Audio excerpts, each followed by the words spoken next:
നമസ്കാരം. ബംഗ്ലാദേശിൽ നിന്നും നമുക്കെന്താണ് പഠിക്കാനുള്ളത് എന്നത് വളരെ പ്രധാനമാണ്. സിവിൽ സമൂഹത്തിൽ നിന്നും പ്രതിപക്ഷത്തെ വിമർശകരിൽ നിന്നുമുള്ള ശല്യപ്പെടുത്തുന്ന ശബ്ദങ്ങൾ അടിച്ചമർത്തിയാൽ മാത്രമേ തങ്ങളുടെ നാട്ടിൽ അഭൂതപൂർവമായ സമൃദ്ധിയും സമാധാനവും കൊണ്ടുവരാൻ കഴിയൂ എന്ന് കരുതുന്നത് ഓരോ സ്വേച്ഛാധിപതിയുടെയും ചരിത്രപരമായ അഹങ്കാരമാണ്.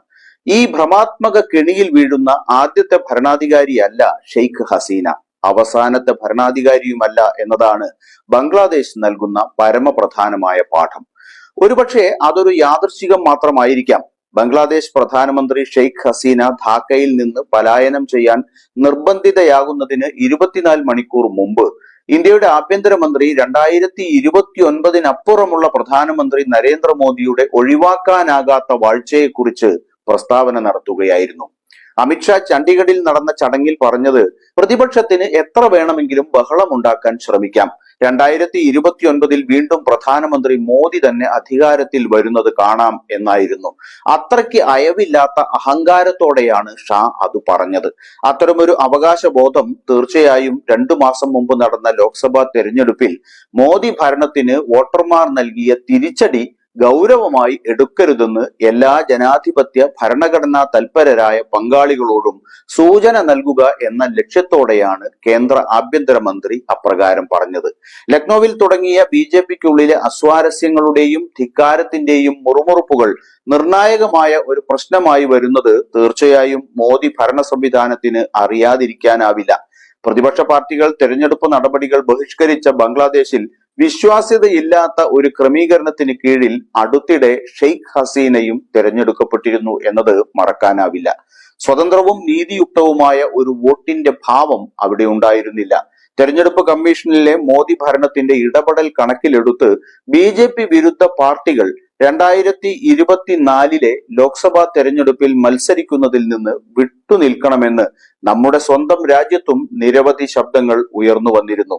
തെരഞ്ഞെടുപ്പ് ബോണ്ടുകളെ കുറിച്ചുള്ള സുപ്രീം കോടതിയുടെ വിധിയാണ് മൊത്തത്തിലുള്ള സംവിധാനത്തെക്കുറിച്ച് കുറച്ചെങ്കിലും വിശ്വാസമുണ്ടാക്കാൻ ആ അശുഭാപ്തി വിശ്വാസികളെ പ്രേരിപ്പിച്ചത്. ഒരു രാജ്യത്ത് വിയോജിപ്പിന്റെ ശബ്ദങ്ങൾ ഉയർത്താൻ അനുവദിക്കില്ല എങ്കിൽ പിന്നെ ആകെയുള്ളത് തെരുവിലെ ജനക്കൂട്ടമാണ്. നൊബേൽ സമ്മാന ജേതാവ് മുഹമ്മദ് യൂനുസ് ഷെയ്ഖ് ഹസീന സർക്കാരിനെ കുറിച്ച് നിരീക്ഷിച്ചത് സർക്കാർ ഒരു നുണയുണ്ടാക്കുന്ന ഫാക്ടറിയാണ് എന്നാണ്. തുടർച്ചയായി കള്ളം പറയുകയും നുണ പറയുകയും ചെയ്യുന്നു, എന്നിട്ട് അവർ തന്നെ ആ കളവുകളിൽ വിശ്വസിക്കാൻ തുടങ്ങുന്നു എന്നാണ്. സമാനമായ ഒരു ദൗർബല്യം എന്ന നിലയിൽ വസ്തുതകളോടും കണക്കുകളോടുമുള്ള മോദി സർക്കാരിന്റെ സമീപനത്തെ അത് അടയാളപ്പെടുത്തുന്നുണ്ട്. എല്ലാ അന്താരാഷ്ട്ര റിപ്പോർട്ടുകളും അഭിപ്രായങ്ങളും അത് നിരാകരിക്കുന്നു. ജനാധിപത്യ ആരോഗ്യത്തിന്റെ അന്താരാഷ്ട്ര നിലവാരങ്ങളെയും മാനദണ്ഡങ്ങളെയും പോലും അത് നിരാകരിക്കുന്നു. അസ്ഥിരത സൃഷ്ടിക്കാനും ഭാരതമാതാവിന് ചീത്തപ്പേരുണ്ടാക്കാനും ആഗ്രഹിക്കുന്നവരുടെ കരവിരുത് എന്ന നിലയിൽ ഭരണകൂടം വിമർശനങ്ങളെ തള്ളിക്കളയുന്നു.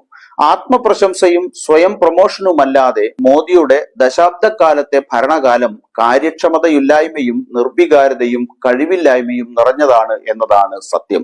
10 വർഷത്തിന് ശേഷവും ഇന്ത്യ 2014 മുമ്പുള്ള അഴിമതി നിറഞ്ഞ സ്ഥലമായി തുടരുന്നു. 10 വർഷത്തിനുള്ളിൽ ഇത് കൂടുതൽ അന്യായവും കൂടുതൽ അസമത്വവും കൂടുതൽ ജനാധിപത്യ വിരുദ്ധവുമായ സ്ഥലമായി മാറി. ബംഗ്ലാദേശിൽ എല്ലാ നല്ല പ്രേരണകളും ആരോഗ്യകരമായ എല്ലാ പാരമ്പര്യങ്ങളും പ്രശംസനീയമായ എല്ലാ പ്രോട്ടോകോളും ഓരോ സുപ്രധാന സ്ഥാപനവും ഒരു വ്യക്തിയുടെ മഹത്വത്തിന്റെയും ശക്തിയുടെയും താല്പര്യത്തിന് വിധേയമായി.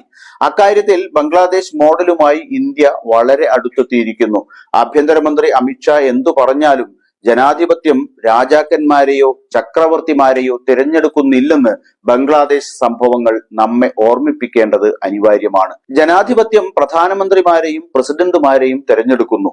എല്ലാം ഭരണഘടനയിൽ നിന്ന് നിയമസാധുതയും അധികാരവും നേടിയെടുക്കുന്നു. ഒരു ജനാധിപത്യ സർക്കാർ ഉത്തരവാദിത്വമുള്ള സർക്കാരാണ്.